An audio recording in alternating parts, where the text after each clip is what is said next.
Hari ini adalah hari ke-217 saya dikurung. Tapi ini juga hari terakhir.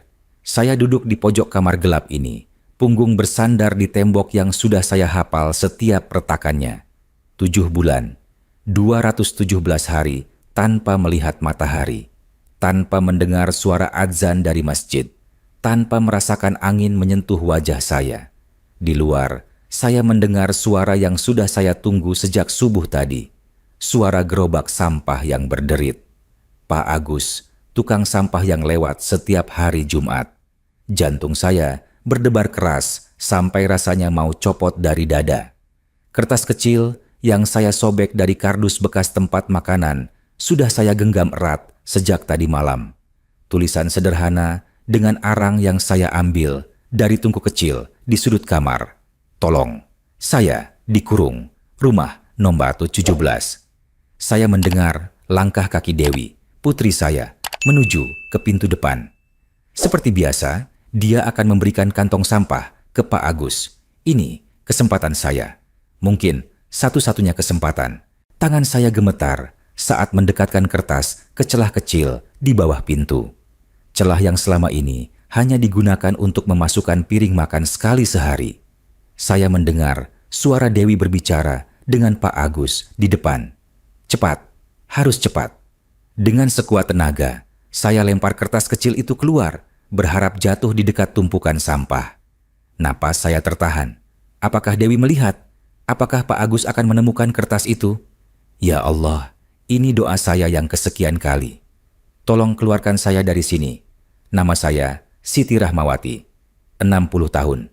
Ibu rumah tangga biasa yang hidup sederhana di perumahan subsidi Bekasi. Rumah saya type 3572. Tidak besar, tapi cukup untuk saya sendirian. Sudah 5 tahun sejak suami saya meninggal karena serangan jantung. Allahu yarham.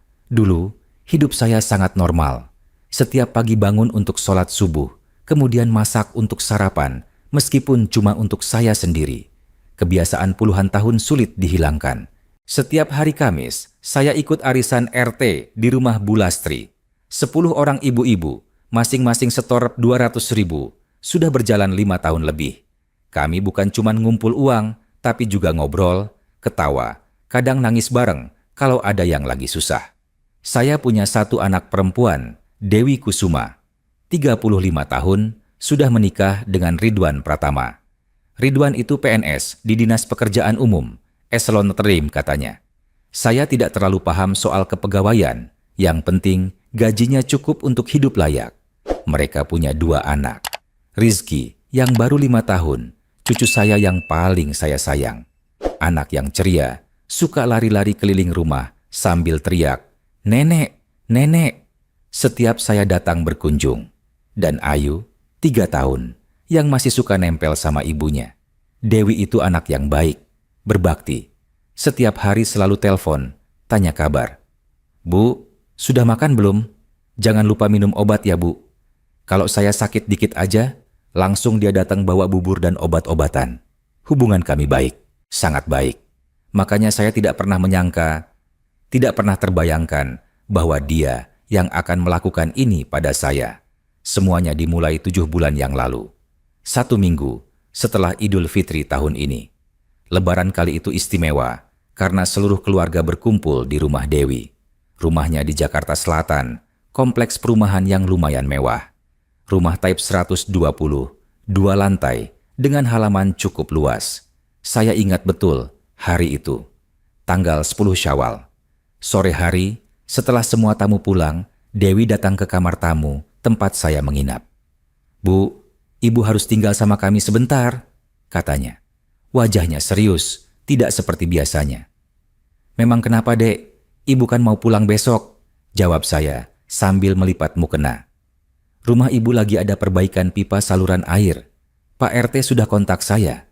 Katanya harus dibongkar sebagian. Bahaya kalau Ibu di sana sendirian." Saya bingung. Memang rumah saya sudah tua, tapi tidak pernah ada masalah dengan pipa air. Tapi Dewi terus mendesak. "Pak RT bilang paling seminggu, Bu.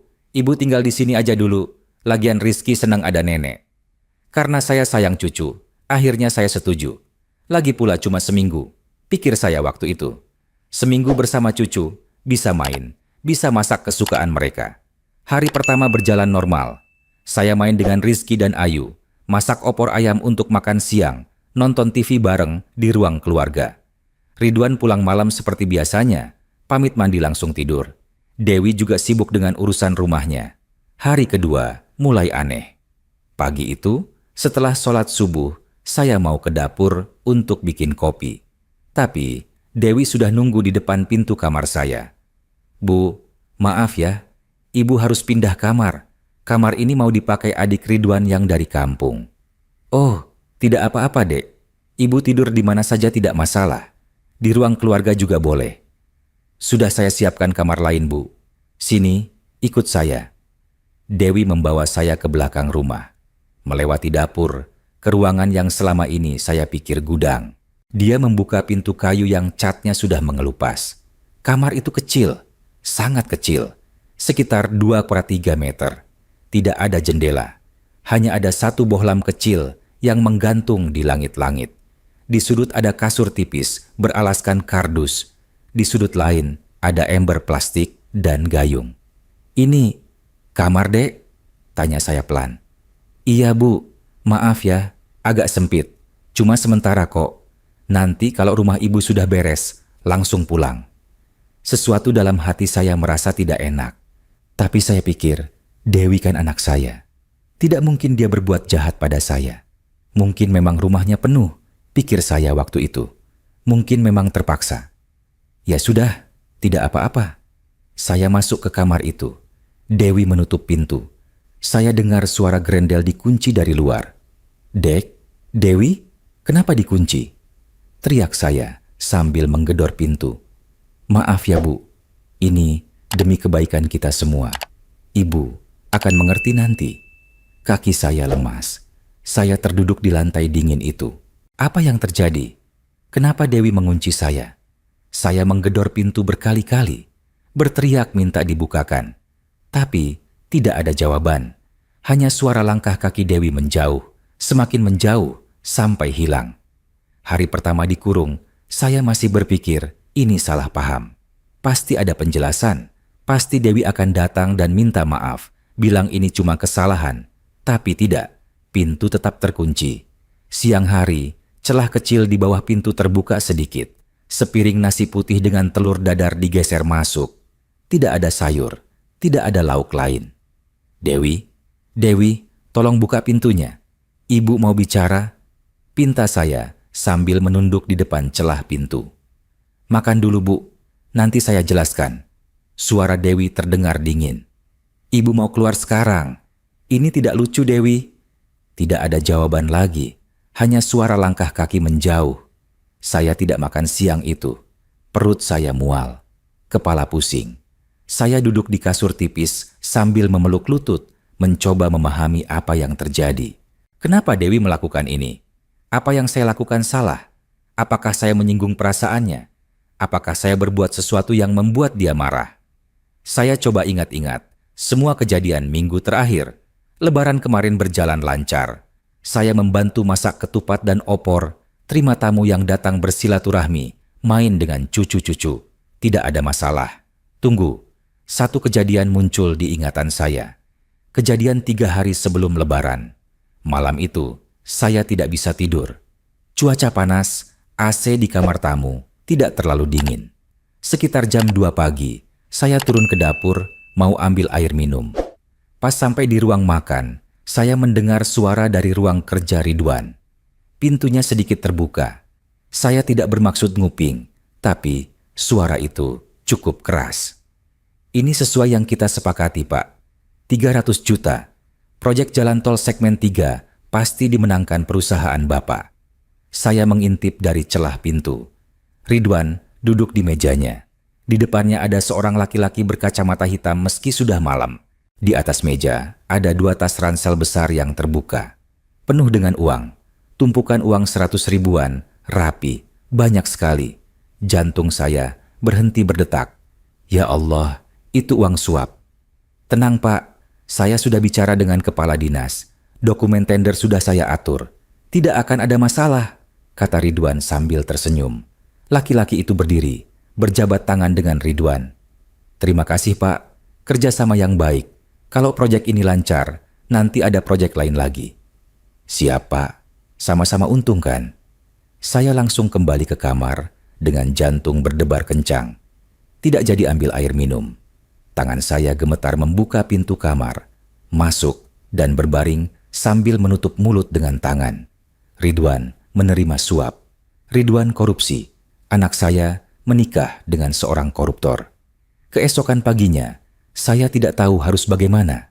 Saya tidak bisa tidur semalaman. Sholat subuh pun, pikiran saya kacau. Apakah Dewi tahu soal ini? Apakah dia ikut terlibat? Setelah sarapan, saya coba bicara dengan Ridwan di ruang keluarga. Anak-anak sedang main di kamar. Dewi lagi cuci piring di dapur. "Ridwan, Ibu boleh bicara sebentar?" "Ya Bu, ada apa?" Saya menarik napas dalam-dalam.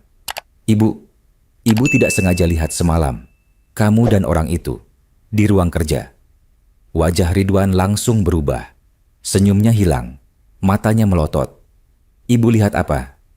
"Uang itu Ridwan. Uang yang banyak sekali. Dan pembicaraan kalian tentang proyek tender."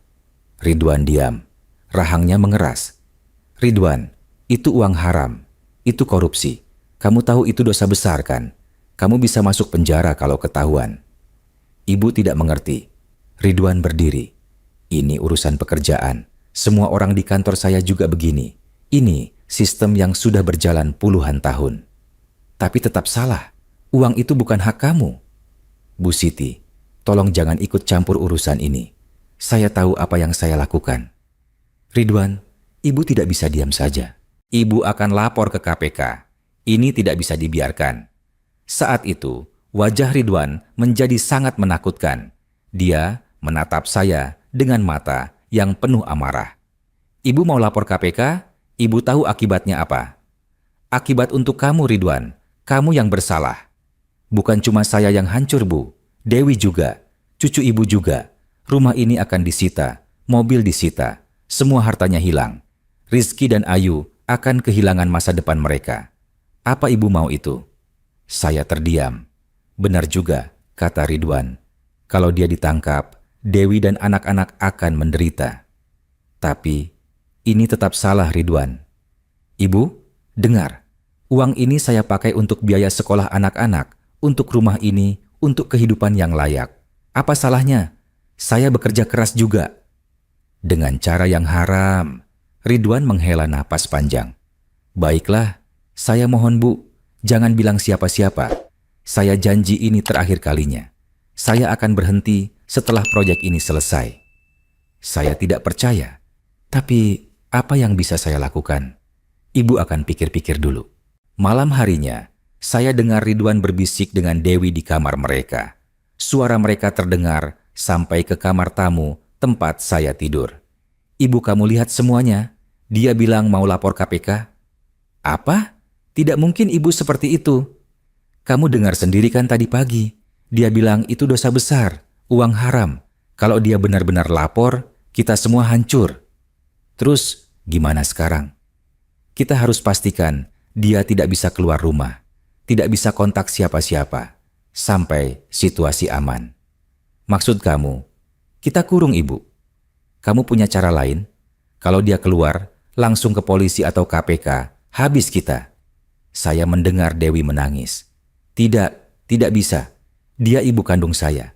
Aku tidak bisa kurung ibu sendiri." "Ini demi anak-anak kita, Dewi. Demi Rizky dan Ayu. Kamu mau mereka hidup di jalan, tanpa rumah, tanpa uang, bapak mereka di penjara?"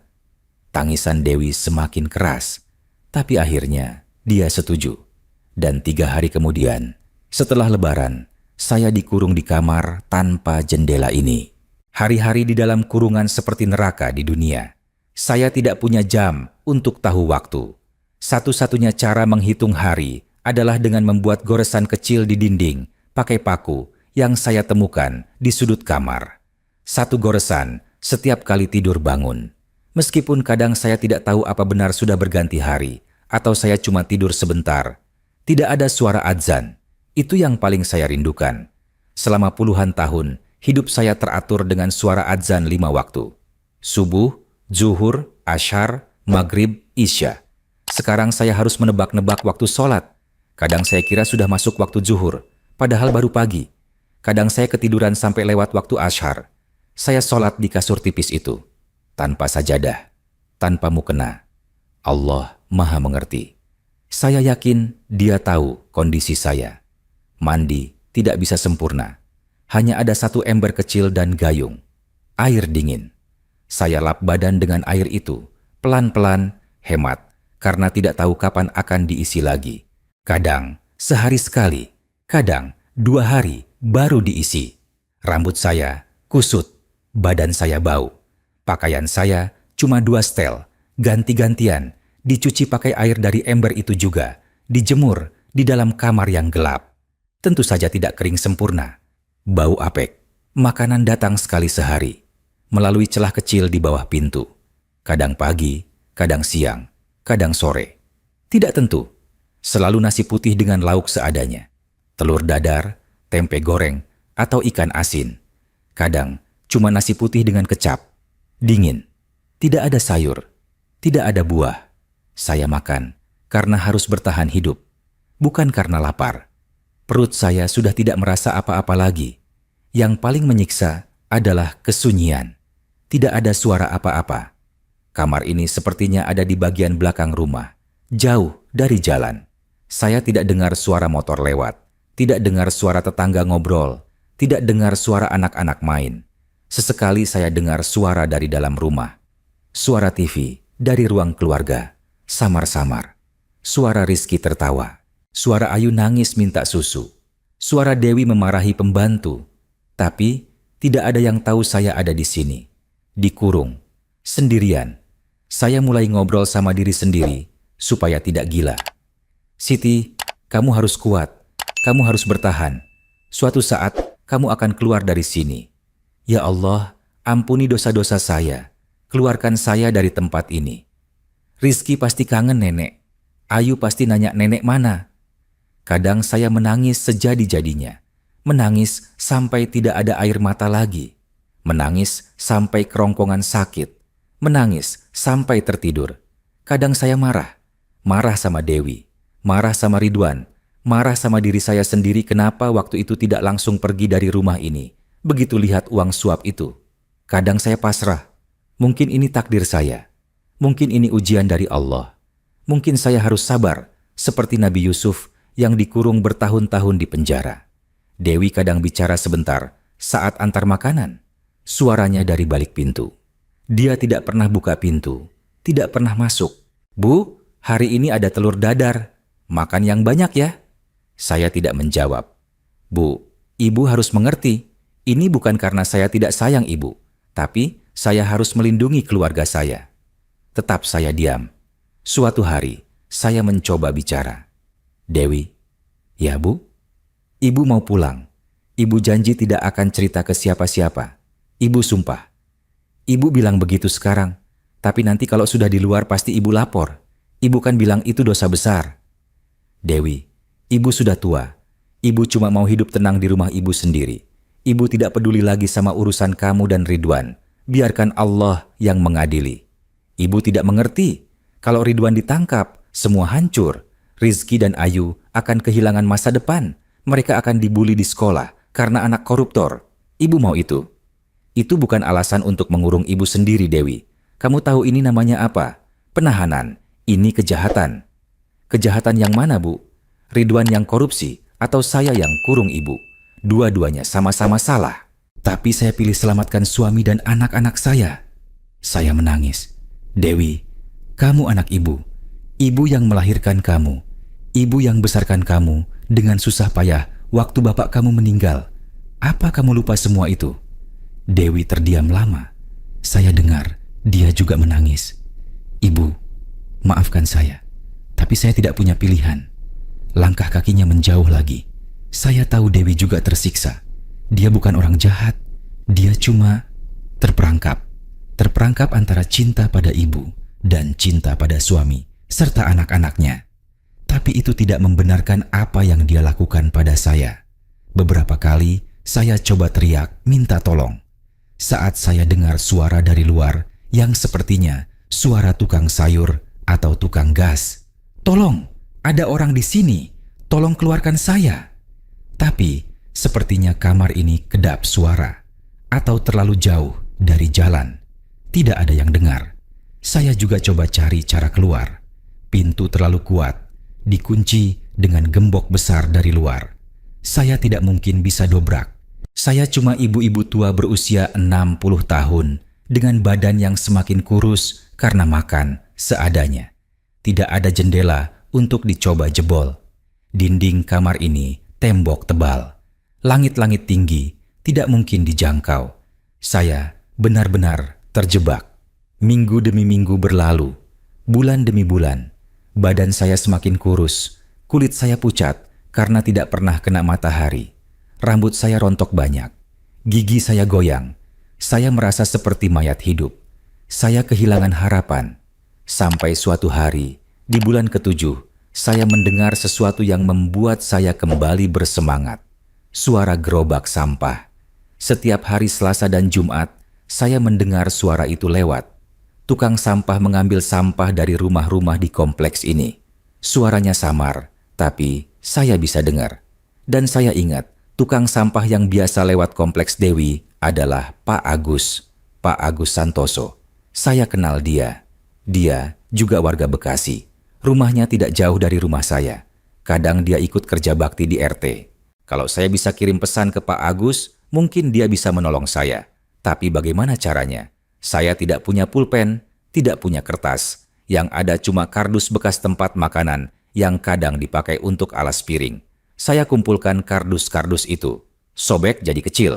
Untuk menulis, saya pakai arang.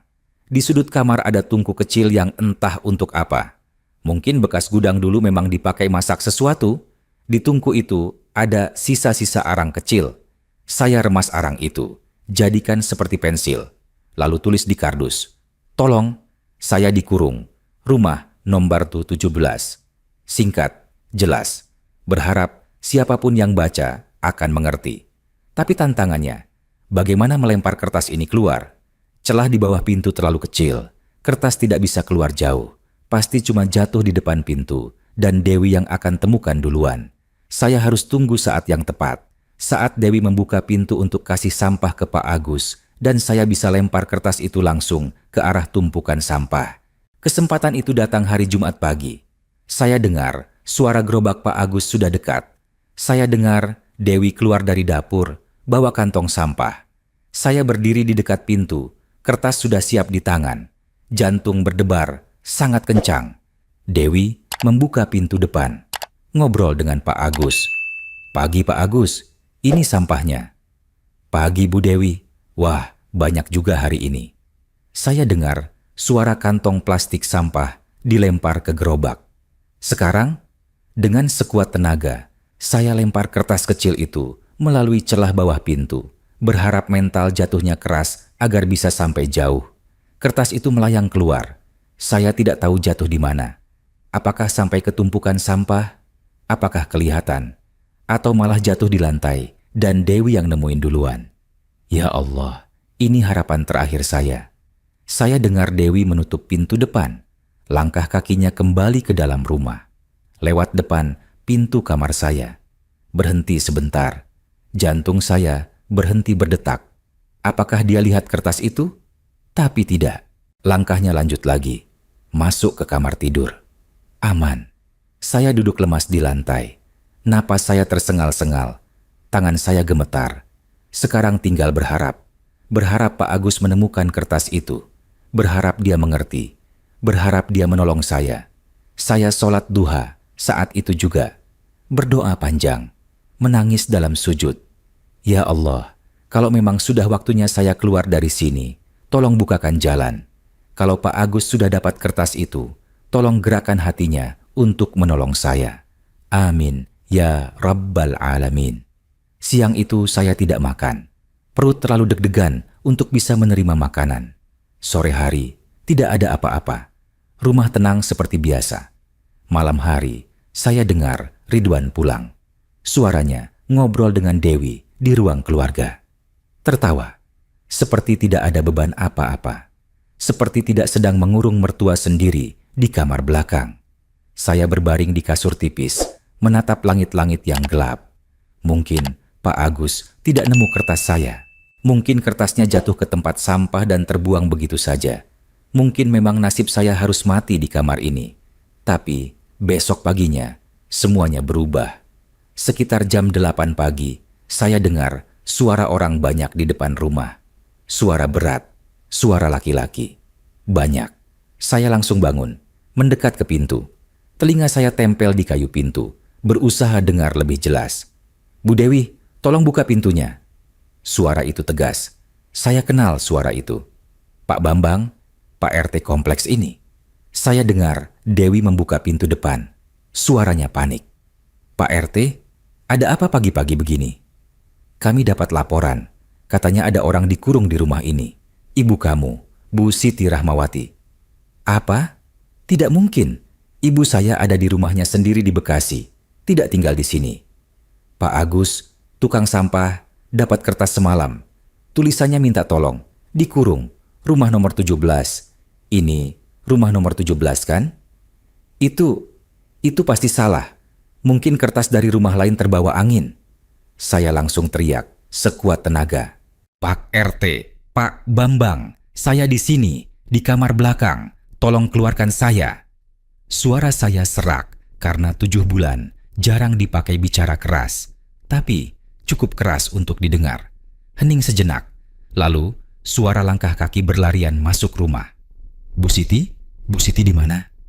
"Di sini, kamar belakang, pintunya dikunci." Saya menggedor-gedor pintu dari dalam sekuat tenaga, menangis, tertawa, campur aduk. Langkah kaki semakin dekat, banyak orang. Saya dengar suara Pak RT, suara beberapa warga, dan suara yang sepertinya polisi. "Mbak Dewi, buka pintunya sekarang." "Pak RT, ini salah paham. Ibu saya memang lagi sakit, jadi saya rawat di kamar itu." "Kalau cuma dirawat, kenapa dikunci dari luar? Buka sekarang atau kami paksa." Saya dengar Dewi menangis, tapi akhirnya suara kunci dibuka. Gerendel ditarik, pintu terbuka. Cahaya matahari masuk, menyilaukan mata saya yang sudah 7 bulan dalam gelap. Saya menutup mata dengan tangan, perlahan-lahan membuka sedikit demi sedikit. Di depan pintu berdiri Pak RT Bambang, 3 warga kompleks yang saya tidak kenal, dan seorang polisi berseragam. Dan Dewi, berdiri agak jauh, menangis, tangan menutup mulut. "Ya Allah, Bu Siti." Pak RT terlihat syok melihat keadaan saya. Saya berdiri dengan susah payah. Badan lemas, kaki gemetar. 7 bulan tidak banyak bergerak membuat otot-otot saya mengecil. Polisi itu mendekat, memapah saya keluar dari kamar. "Ibu tidak apa-apa, kami langsung bawa ke rumah sakit ya." Saya mengangguk sambil menangis. Tidak bisa bicara. Kerongkongan tercekat. Saat keluar dari kamar itu, saya melihat rumah yang sudah lama tidak saya lihat. Dapur, ruang makan, ruang keluarga dengan TV besar. Semua terlihat asing tapi familiar sekaligus. Di sudut ruang keluarga, saya melihat Rizky, cucu saya. Dia berdiri sambil peluk boneka, matanya melotot melihat saya. "Nenek?" Air mata saya mengalir lagi. Rizky berlari menghampiri, peluk kaki saya. "Nenek kemana?" "Rizky kangen nenek." Saya jongkok, peluk cucu saya erat-erat, menangis di pundaknya yang kecil. "Nenek juga kangen Rizky. Maafin nenek ya, lama tidak main sama Rizky." Polisi membiarkan saya peluk cucu sebentar, lalu memapah saya keluar rumah.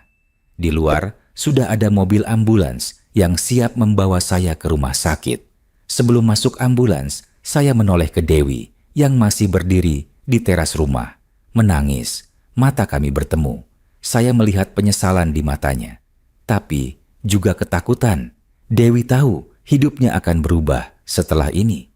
Dan memang benar.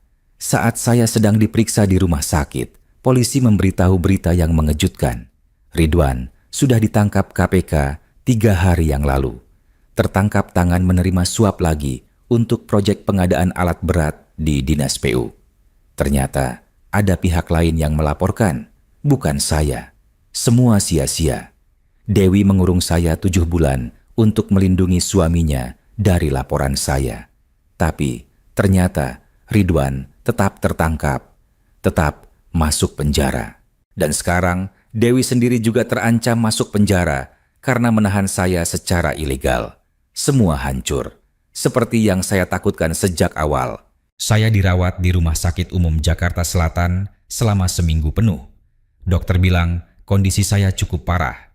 Dehidrasi berat, kekurangan vitamin D akut karena tidak pernah kena sinar matahari 7 bulan, berat badan turun 15 kg, dan yang paling mengkhawatirkan adalah kondisi mental saya. Psikolog yang ditugaskan memeriksa saya, Ibu Ratna namanya, bilang saya mengalami PTSD, Post Traumatic Stress Disorder, trauma psikologis akibat penahanan berkepanjangan. Bu Siti sering mimpi buruk, terbangun tengah malam dengan keringat dingin? Tanya Bu Ratna sambil duduk di samping tempat tidur saya. Saya mengangguk pelan. Hampir setiap malam, Bu, saya mimpi masih dikurung di kamar itu. Pintu terkunci, gelap, tidak bisa bernapas, lalu terbangun dengan panik. Itu normal untuk kondisi Ibu. Trauma seperti ini butuh waktu untuk sembuh. Ibu harus rutin konseling dengan saya, minimal sebulan sekali ya. Apa saya akan sembuh total, Bu? Bu Ratna tersenyum lembut. Trauma tidak bisa dihapus, Bu Siti, tapi bisa dikelola. Ibu bisa belajar hidup dengan trauma ini. Pelan-pelan, insya Allah akan lebih baik. Selama di rumah sakit, banyak orang datang menjenguk. Pak RT Bambang, Bu Lastri, dari arisan RT, beberapa tetangga dari Bekasi. Mereka membawa buah, makanan, doa. Bu Siti, kami semua sedih mendengar kejadian ini, kata Bu Lastri sambil memegang tangan saya. Kami tidak menyangka Dewi bisa berbuat seperti itu. Sudah takdir, Bu. Allah punya rencana. Ibu terlalu baik, Bu Siti. Kalau saya yang jadi ibu, tidak akan pernah maafkan anak seperti itu. Saya hanya tersenyum lemah. Di dalam hati, saya sendiri bingung. Apakah saya bisa memaafkan Dewi? Apakah saya masih bisa melihatnya sebagai anak saya? Polisi datang 2 kali untuk ambil keterangan lengkap. Mereka tanya detail kronologi. Sejak kapan dikurung, perlakuan yang saya terima. Apakah ada kekerasan fisik? Tidak ada kekerasan fisik, Pak. Jawab saya jujur. Cuma dikurung, diberi makan seadanya. Tidak boleh keluar. Itu sudah termasuk penahanan ilegal, Bu. Melanggar pasal 323 KUHP tentang perampasan kemerdekaan seseorang. Ancamannya bisa sampai 8 tahun penjara. Jantung saya berdebar mendengar angka itu. 8 tahun. Dewi bisa dipenjara 8 tahun. Pak, apakah tidak bisa diselesaikan secara kekeluargaan? Polisi itu menggeleng. Ini sudah masuk ranah pidana, Bu, bukan perkara perdata. Apalagi Ibu sudah mengalami trauma fisik dan psikologis. Kami harus proses sesuai hukum. Tapi dia anak saya, Pak. Kami paham perasaan Ibu. Tapi hukum tetap hukum. Putri Ibu sudah melakukan kejahatan serius.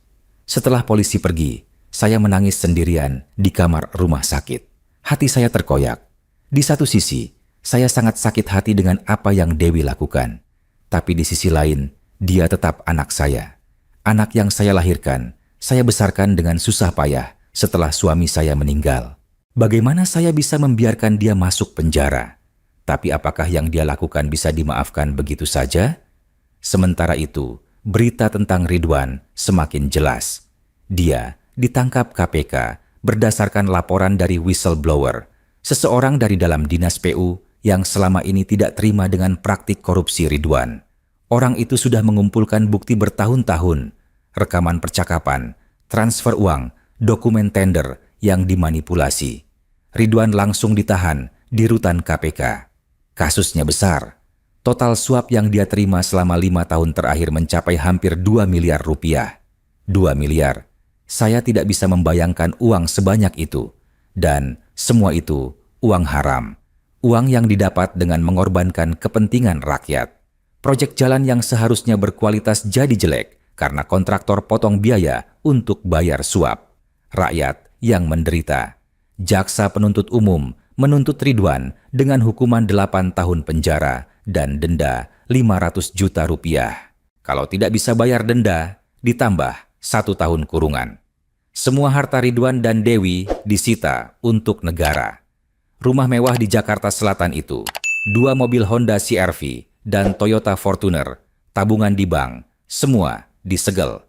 Dewi dan kedua anaknya harus pindah. Tidak punya tempat tinggal, tidak punya uang.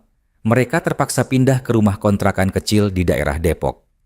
Type 21, 1 kamar tidur, dapur seadanya, kamar mandi sempit, jauh berbeda dengan rumah mewah yang selama ini mereka tinggali.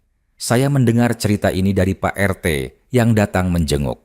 Bu Dewi sekarang jualan gorengan di depan rumah kontrakan Bu Siti. Tempe, tahu, pisang. Sehari dapat 100 sampai 150 ribu. Itu pun harus bagi untuk makan dan bayar kontrakan. Hati saya sakit mendengarnya.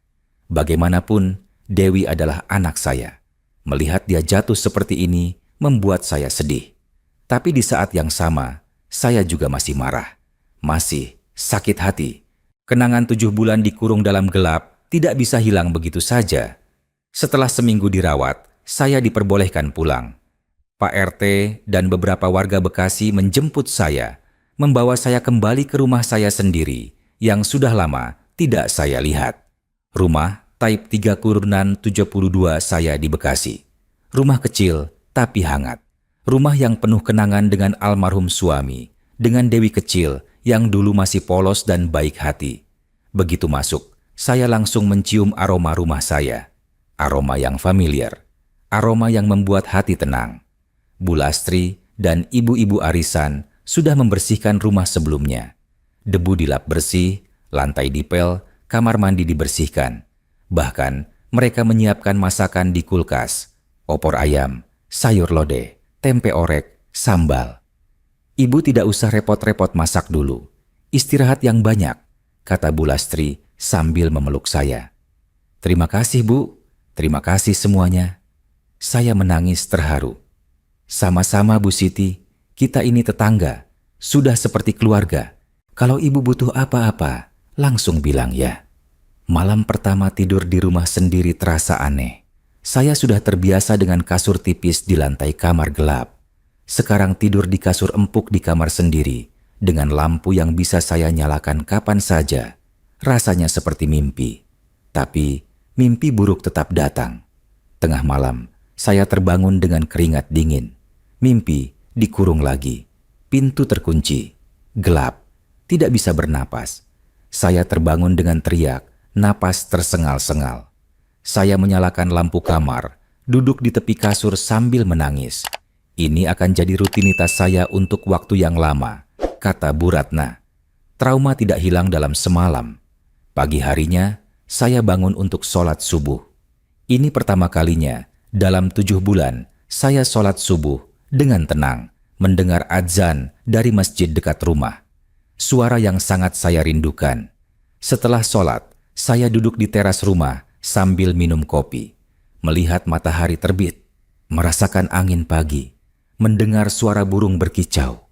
Hal-hal sederhana yang selama 7 bulan tidak bisa saya nikmati. Tetangga-tetangga mulai keluar rumah. Ada yang pergi kerja, ada yang antar anak sekolah, ada yang ke pasar. Mereka menyapa saya satu persatu. Bu Siti, alhamdulillah sudah pulang ya. Bu Siti, sehat-sehat ya Bu. Bu Siti, nanti sore ke rumah saya ya, ada pengajian. Saya tersenyum dan menjawab salam mereka semua. Rasanya hangat, rasanya hidup lagi. Tapi ketenangan ini tidak bertahan lama. Sore harinya, ada yang mengetuk pintu rumah. Saya membuka pintu. Dewi berdiri di depan pintu. Wajahnya kurus, pucat, mata sembab seperti habis menangis. Pakaiannya sederhana, kaos oblong dan celana jeans lusuh. Jauh berbeda dari Dewi yang dulu selalu rapi dengan baju-baju branded. Bu, suaranya parau. Saya terdiam. Jantung saya berdebar kencang. Ini pertama kali saya berhadapan langsung dengan Dewi sejak peristiwa itu. Boleh saya masuk sebentar, Bu? Saya ingin tutup pintu, ingin bilang tidak. Tapi kaki saya tidak bergerak. Mulut saya tidak bisa bicara. Akhirnya, saya melangkah mundur, membiarkan Dewi masuk. Dewi masuk dengan langkah pelan, seperti orang yang takut. Dia duduk di kursi ruang tamu, saya duduk di kursi seberang. Jarak kami sekitar 2 meter, tapi terasa seperti jurang yang sangat dalam. "Bu, saya mau minta maaf," kata Dewi dengan suara gemetar. Air matanya mulai jatuh. Saya diam saja, menatapnya dingin. "Saya tahu saya salah, Bu. Saya tahu tidak ada pembenaran untuk apa yang saya lakukan. Mengurung ibu sendiri itu kejahatan. Itu dosa besar." "Lalu kenapa kamu lakukan?" "Saya panik, Bu. Saya takut. Takut kehilangan semuanya. Ridwan bilang kalau ibu lapor KPK, kami semua hancur. Anak-anak akan menderita. Saya tidak berpikir jernih. Saya cuma mau lindungi keluarga saya. Dengan mengorbankan ibu kamu sendiri." Dewi menangis semakin keras. "Saya salah, Bu. Saya sangat salah. Setiap hari saya tersiksa. Setiap malam saya tidak bisa tidur. Membayangkan ibu di dalam kamar gelap itu, sendirian, menderita.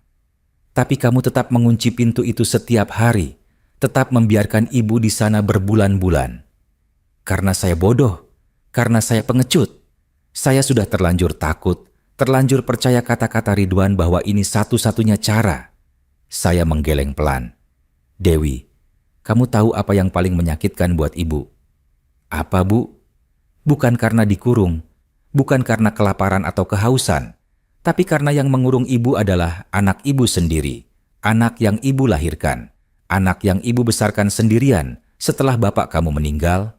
Ibu kerja siang malam, cuci setrika orang, jualan kue, apa saja, supaya kamu bisa sekolah, bisa kuliah, bisa hidup layak." Dewi menutupi wajahnya dengan kedua tangan, menangis terseduh-seduh. "Dan begitu kamu sudah sukses, sudah menikah dengan PNS, punya rumah mewah, kamu lupa siapa yang besarkan kamu. Kamu lebih pilih uang haram suami kamu daripada ibu kamu." "Ibu, maafkan saya, kumohon." "Kamu pikir maaf cukup? 7 bulan, Dewi. 7 bulan ibu hidup seperti hewan yang dikandangkan.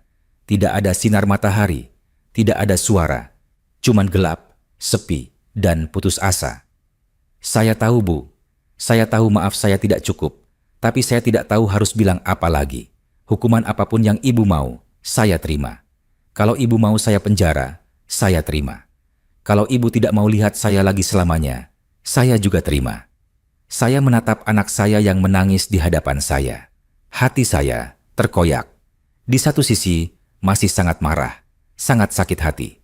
Di sisi lain, ini tetap anak saya, darah daging saya. "Ridwan sekarang bagaimana?"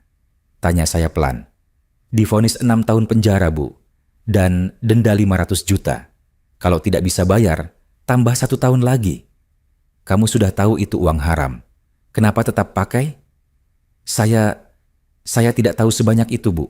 Ridwan cuma bilang dia dapat bonus dari kantor. Saya pikir itu halal. Saya baru tahu semuanya setelah KPK tangkap dia." "Kamu bohong.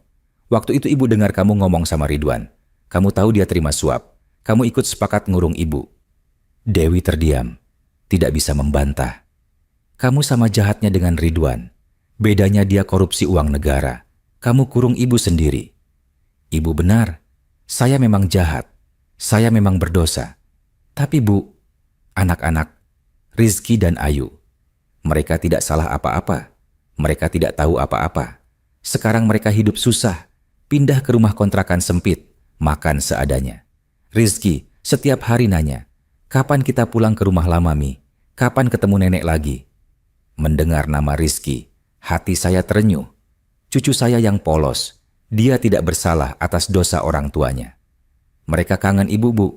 Rizky setiap malam nangis bilang kangen nenek. Ayu juga. Bolehkah mereka ketemu ibu sekali saja?" Saya diam lama, berpikir, hati saya berperang. Bawa mereka Sabtu depan, jam 2 siang. Cuma mereka berdua. Kamu tidak usah ikut masuk. "Terima kasih, Bu. Terima kasih." Dewi berdiri, mau berjalan mendekat, tapi saya angkat tangan, menghentikan dia. "Cukup sampai di situ. Ibu belum siap untuk dekat-dekat dengan kamu." Dewi mengangguk, menghapus air matanya. Baik Bu, sekali lagi, maafkan saya. Dia berjalan keluar rumah. Sebelum tutup pintu, dia menoleh sekali lagi. Ibu, saya cinta Ibu. Selalu. Pintu tertutup. Saya duduk sendirian di ruang tamu, menangis dalam diam. Cinta, dia bilang cinta. Tapi apa itu cinta kalau dia bisa mengurung saya berbulan-bulan? Sabtu sore itu, Rizky dan Ayu datang diantar Dewi. Dewi menunggu di luar pagar, sementara kedua cucu saya berlari masuk ke rumah. Nenek, nenek. Rizky langsung peluk saya erat-erat. Rizky sayang, nenek kangen Rizky. Ayu yang masih 3 tahun juga ikut peluk kaki saya. Nenek, bobok sama nenek. Saya jongkok, peluk kedua cucu saya, mencium kepala mereka, mencium aroma anak kecil yang selalu bikin hati adem. Nenek kemana? Kenapa lama sekali tidak ketemu Rizky? Tanya Rizky dengan mata polosnya. Nenek sakit nak, jadi tidak bisa ketemu Rizky. Sekarang sudah sehat? Sudah tidak sakit lagi? Sudah, sayang, sudah sehat. Ye, nenek sehat, berarti bisa main lagi sama Rizky kan? Saya tersenyum sambil menahan tangis. Iya sayang, bisa main lagi. Sore itu saya habiskan waktu dengan kedua cucu saya. Main boneka dengan Ayu. Baca buku cerita untuk Rizky. Masak pisang goreng kesukaan mereka. Mendengar celoteh mereka tentang sekolah, tentang teman-teman, tentang rumah baru mereka yang kecil. Rumah baru sempit, Nek. Rizky tidak punya kamar sendiri. Tidur sama Mami dan Ayu, kata Rizky. Tidak apa-apa, Nak. Yang penting, keluarga tetap bersama. Tapi Rizky kangen rumah lama. Rumah lama ada taman. Rizky bisa main bola. Rumah baru tidak ada taman. Hati saya miris. Anak sepolos ini harus menanggung akibat dari dosa orang tuanya. Rizky, dengarin nenek ya. Kadang dalam hidup kita harus kehilangan sesuatu untuk belajar sesuatu. Mami dan Papi Rizky lagi belajar sekarang. Belajar hidup sederhana. Belajar hargai yang penting dalam hidup. Memang apa yang penting? Nek, keluarga, kesehatan, kejujuran, bukan rumah besar atau mobil bagus. Yang penting adalah hati yang baik. Rizky mengangguk meskipun sepertinya belum sepenuhnya mengerti. Jam 5 sore, Dewi datang menjemput. Dia berdiri di depan pintu, tidak masuk. Rizky, Ayu, ayo pulang. Sudah sore. Tidak mau. Rizky mau di sini sama nenek. Rizky memeluk saya erat. Rizky sayang, pulang dulu ya sama Mami. Nanti Sabtu depan ketemu nenek lagi. Janji? Nenek janji? Saya melirik Dewi sebentar, lalu kembali ke Rizky. Janji, nenek janji. Setelah kedua cucu saya pulang, rumah kembali sepi. Tapi sepi yang berbeda. Sepi yang hangat karena baru saja diisi dengan tawa anak-anak. Minggu-minggu berikutnya, rutinitas ini berlanjut. Setiap Sabtu sore, Rizky dan Ayu datang. Kami main bersama, masak bersama, ngobrol bersama. Dewi selalu menunggu di luar, tidak pernah masuk kecuali saya izinkan. Perlahan-lahan, meskipun masih sakit hati dengan Dewi, saya tidak bisa memutuskan hubungan total. Karena cucu-cucu saya, mereka adalah penghubung. Mereka adalah alasan saya masih mau bertemu dengan Dewi, meskipun hanya sebentar, hanya di pintu rumah. Sementara itu, berita tentang kasus Dewi juga berkembang. Polisi sudah lengkapi berkas untuk jaksa. Dewi akan diadili dengan tuduhan penahanan ilegal terhadap saya. Jaksa menelepon saya beberapa kali, tanya apakah saya mau mencabut laporan. Bu Siti, sebetulnya kalau ibu mau damai secara kekeluargaan, kami bisa hentikan proses hukum. Tapi keputusan ada di ibu. Saya bingung. Di satu sisi, saya mau Dewi dihukum atas perbuatannya. Dia harus tahu bahwa apa yang dia lakukan itu salah, sangat salah. Dia harus bertanggung jawab. Di sisi lain, kalau Dewi masuk penjara, siapa yang urus Rizky dan Ayu? Mereka masih kecil. Mereka butuh ibu. Saya minta waktu untuk berpikir. Saya konsultasi dengan Bu Ratna, psikolog saya.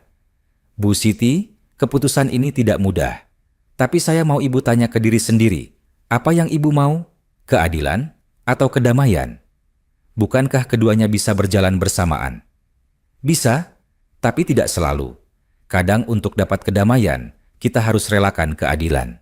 Kadang untuk dapat keadilan, kita harus korbankan kedamaian. Saya tidak tahu, Bu.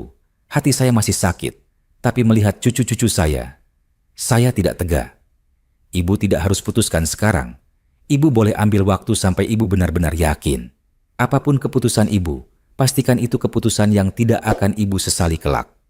Saya pulang dari konseling dengan pikiran yang masih kacau. Malam itu, setelah sholat Isya, saya duduk di sajadah sambil membuka Al-Quran, membaca surat Yusuf. Surat tentang Nabi Yusuf yang dikhianati oleh saudara-saudaranya sendiri, dibuang ke sumur, dijual sebagai budak, difitnah, dipenjara bertahun-tahun.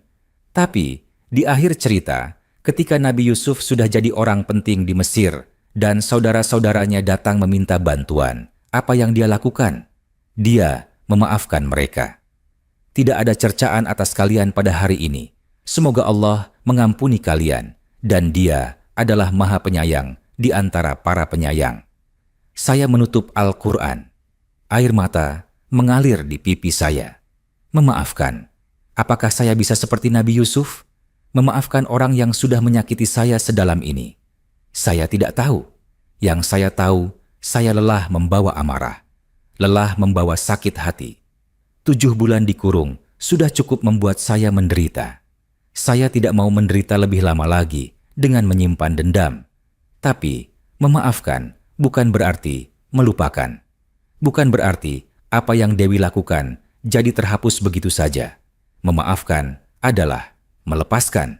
Melepaskan beban amarah supaya saya bisa hidup lebih ringan. Keesokan harinya, saya menelepon jaksa. Pak, saya sudah putuskan. Saya tidak mau lanjutkan tuntutan hukum terhadap Dewi. Ibu yakin? Ini keputusan besar, Bu. Saya yakin. Dewi sudah kehilangan cukup banyak. Suaminya dipenjara 6 tahun, rumahnya disita, hidupnya hancur. Saya rasa itu sudah hukuman yang cukup berat. Kalau dia juga masuk penjara, cucu-cucu saya yang akan menderita. Saya tidak mau itu. Baik, Bu Siti. Kami akan proses pencabutan laporan, tapi Ibu harus datang ke kantor untuk tanda tangan dokumen. Siap, Pak. Terima kasih. Saya memberitahu Dewi tentang keputusan ini lewat pesan singkat. Saya belum siap bicara langsung dengan dia. Dewi, Ibu sudah batalkan laporan ke polisi. Kamu tidak akan dipenjara. Tapi ini bukan berarti Ibu sudah sepenuhnya memaafkan kamu. Ibu masih butuh waktu. Ibu cuma tidak mau Rizky dan Ayu kehilangan mami mereka. Dewi membalas dengan pesan panjang penuh ucapan terima kasih dan permintaan maaf. Saya membaca, tapi tidak membalas. Beberapa hari kemudian, Dewi datang ke rumah lagi. Kali ini, dia membawa sesuatu. Sebuah kotak kayu kecil. Bu, ini cincin pernikahan saya dengan Ridwan. Cincin emas yang Ibu belikan dulu waktu kami menikah. Ibu ingat? Saya ingat. Cincin emas sederhana yang saya beli dengan hasil tabungan cuci setrika bertahun-tahun. Satu-satunya perhiasan yang bisa saya belikan untuk pernikahan Dewi. Saya mau kembalikan ini ke Ibu. Saya tidak pantas pakainya lagi. Pernikahan saya dengan Ridwan sudah ternoda dengan korupsi dan kejahatan. Cincin ini harusnya kembali ke Ibu. Saya menatap cincin itu, mengambilnya pelan. Ini hadiah Ibu untuk pernikahan kamu. Harusnya kamu simpan sampai tua.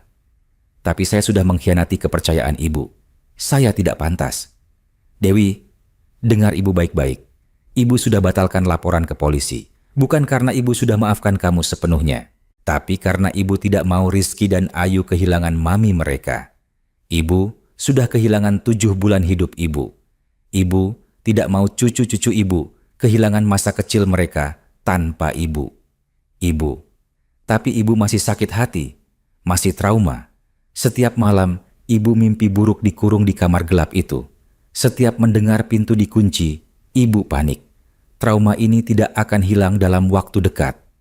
Dewi menangis. Saya mengerti, Bu. Ibu butuh waktu, mungkin bertahun-tahun, Mungkin selamanya ibu tidak bisa lihat kamu seperti dulu lagi. Tapi, demi Rizky dan Ayu, ibu akan coba. Pelan-pelan, sedikit demi sedikit. Terima kasih, Bu. Saya akan buktikan bahwa saya menyesal. Saya akan hidup dengan baik, membesarkan anak-anak dengan jujur, mengajarkan mereka untuk tidak mengulangi kesalahan saya dan Ridwan. Itu yang ibu mau dengar. Tunjukkan lewat perbuatan, bukan cuma kata-kata. Dewi mengangguk berkali-kali. Sekarang pulang, jaga anak-anak dengan baik. Dan jualan gorengan kamu, tambah pisang kepok. Itu lebih laku daripada pisang raja. Dewi tersenyum di balik air matanya. Baik, Bu. Terima kasih sarannya. Setelah Dewi pergi, saya duduk di teras sambil menatap cincin emas di tangan saya. Cincin sederhana yang dulunya adalah simbol harapan. Harapan untuk pernikahan yang bahagia, untuk kehidupan yang berkah. Tapi ternyata hidup tidak sesederhana itu. Kadang kita jatuh, kadang kita berbuat salah, kadang kita menyakiti orang yang kita cintai. Yang penting adalah, apakah kita belajar dari kesalahan itu? Apakah kita mau bangkit dan memperbaiki diri? Saya memasukkan cincin itu kembali ke kotak kayu, menyimpannya di lemari. Suatu saat nanti, kalau Dewi benar-benar berubah, mungkin saya akan berikan cincin ini kembali padanya. Tapi untuk sekarang, saya simpan dulu. Hidup terus berjalan. Saya kembali ke rutinitas normal saya. Ikut arisan setiap Kamis, sholat berjamaah di mushola, masak untuk diri sendiri. Kadang masak lebih banyak untuk diberikan ke tetangga. Setiap Sabtu, Rizky dan Ayu datang. Kami main, masak, ngobrol. Perlahan-lahan, rumah saya yang sempat sepi 7 bulan kembali diisi dengan tawa anak-anak. Dewi masih jualan gorengan di depan rumah kontrakannya. Saya kadang mampir, beli gorengan dia, kasih uang lebih sebagai bantuan, meskipun tidak saya bilang terang-terangan. Bu, ini kembaliannya, kata Dewi sambil mau kembalikan uang. Tidak usah, anggap saja buat tambah modal. Tapi Bu, sudah, Ibu tidak mau berantem di tempat jualan. Nanti pembeli lari. Dewi tersenyum kecil. Terima kasih Bu. Saya mengangguk dan pergi. Hubungan kami tidak akan pernah sama seperti dulu. Itu fakta yang harus kami terima berdua. Terlalu banyak luka yang sudah tergores, terlalu dalam bekas lukanya. Tapi kami masih keluarga, masih ibu dan anak. Dan demi cucu-cucu saya, kami harus belajar hidup berdampingan dengan luka-luka ini. Suatu malam, setelah sholat Isya, saya duduk di teras rumah sambil minum teh hangat, melihat bulan purnama yang terang. Saya teringat 7 bulan di kamar gelap itu. Tidak pernah lihat bulan, tidak pernah lihat bintang, hanya gelap. Gelap yang menyesakan. Tapi sekarang, saya di sini, di rumah sendiri, bebas, bisa melihat bulan sesuka hati. Allahu Akbar. Allah Maha Besar. Dia tidak tidur. Dia melihat segalanya. Dan dia memberikan jalan keluar di saat saya hampir putus asa. Lewat Pak Agus si tukang sampah yang menemukan kertas saya. Lewat Pak RT yang peduli. Lewat tetangga-tetangga yang support. Allah kirimkan malaikat-malaikat dalam bentuk manusia biasa untuk menyelamatkan saya. Saya bersyukur, sangat bersyukur, dan saya berdoa. Berdoa untuk Rizky dan Ayu supaya mereka tumbuh jadi anak yang baik, jujur, dan tidak mengulangi kesalahan orang tua mereka. Berdoa untuk Dewi supaya dia benar-benar belajar dari kesalahan ini dan menjadi ibu yang lebih baik untuk anak-anaknya. Berdoa untuk Ridwan yang sekarang di penjara. Semoga dia bertobat dan keluar sebagai orang yang lebih baik. Dan berdoa untuk diri saya sendiri, supaya trauma ini perlahan-lahan sembuh, supaya saya bisa hidup dengan damai meskipun luka tidak pernah benar-benar hilang. Karena hidup adalah tentang bangkit setelah jatuh, tentang belajar memaafkan meskipun sulit, tentang memberi kesempatan kedua meskipun sakit hati. Dan yang paling penting, hidup adalah tentang bersyukur atas setiap napas yang kita hirup, setiap matahari yang terbit, setiap senyum cucu yang tulus. Hidup adalah anugerah, dan saya tidak akan sia-siakan anugerah ini dengan terus berkubang dalam amarah dan dendam. Saya sudah kehilangan 7 bulan hidup saya. Saya tidak mau kehilangan lebih banyak lagi. Saya akan hidup, benar-benar hidup, dengan syukur, dengan iman, dengan harapan. Karena pada akhirnya, hanya Allah yang tahu isi hati kita semua. Hanya Allah yang bisa mengadili dengan adil.